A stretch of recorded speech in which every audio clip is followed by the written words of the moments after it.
Thank you very much, Deputy Clare Daly.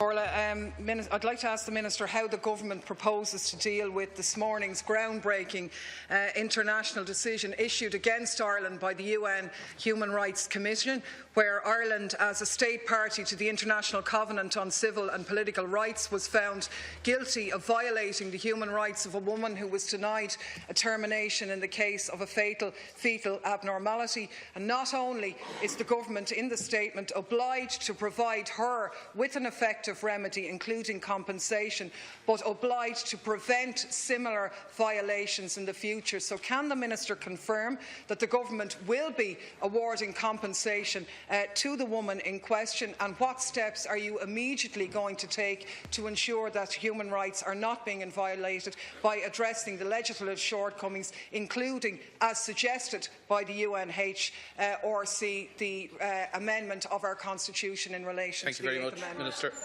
On the same issue. The Minister, in relation to the Citizens' Assembly, when are we going to see the Citizens' Assembly? When is it going to? When is the membership going to be known? And will it be mandated to recommend a referendum on repealing the 8th Amendment? Anyone else on the same issue? On the same issue? Yes, Deputy Connolly. I must say, as a new deputy, to hear the report of the UN Convention today, Minister, I would ask you to answer the question that Deputy Daly has posed to you. And I won't repeat that question, but I will repeat what the UN has found. And the latest report has found that Ireland's abortion ban subjects women to discriminatory, cruel and degrading treatment, and has called on Ireland to legalise the practices for pregnancies involving fatal fetal abnormalities. And I have to say, Minister, I listened to the Taoiseach last week misquote what has happened in relation to various amendments to the Constitution. No, we can't get into that. Clearly, just in that context, it is important that the voice of women is heard. The voices of women are heard in this chamber. Not in relation not in this way at this time. Absolutely, I respect that, but just in relation to putting the record straight and to get an answer from the Minister in relation to the damning indictment of Irish law from the UN. Deputy Collins, are you attempting to raise the same matter? Yeah. On from that question, and I'd like the Minister to succinctly reply to Deputy Daly's question, but also I'm not, and I do not think that we should be going to a Citizens' Convention on this issue.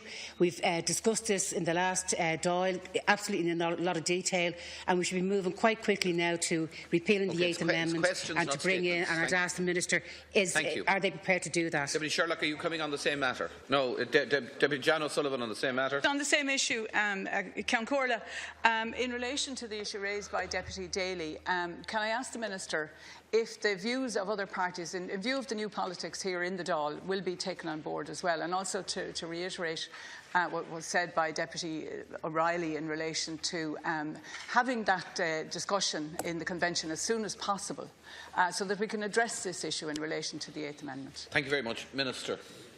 I haven't had the opportunity to see the report from the Committee of Human Rights, but I absolutely sympathise and understand the concern of deputies for any woman with a fatal fetal abnormality. I obviously cannot answer for what action government will take on foot of this finding.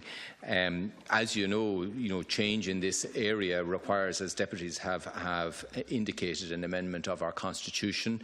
In the programme for government, we have set out an approach where there will be, within 6 months, a Citizens' Assembly established. It won't have a specific mandate to reach any particular conclusion. It will be open, obviously, to the Citizens' Assembly to examine all the issues and come back to the Oireachtas. The Oireachtas, of course, will have the final decision in this regard, and I think one of the experiences, just if you this, I'm allowed to respond to the questions. Yes, please. I think one of the experiences we've had in the last Dáil, that the work that the Oireachtas did in having hearings, bringing in the expert advice, and allowing deputies to see in a dispassionate way how difficult issues can be handled was of benefit to the Oireachtas, and we did, although it had an impact on some deputies couldn't accept it, as you know, it still allowed the Dáil to reach conclusions on an issue of the recognition of constitutional rights being converted into law that no government had broached in the previous years. Right, so I think the approach that has been outlined here is one that I think is the right approach, and I think it's one that for the ministers to say he can't answer for the government. Excuse me, Deputy Daly, please. We move on. Deputy.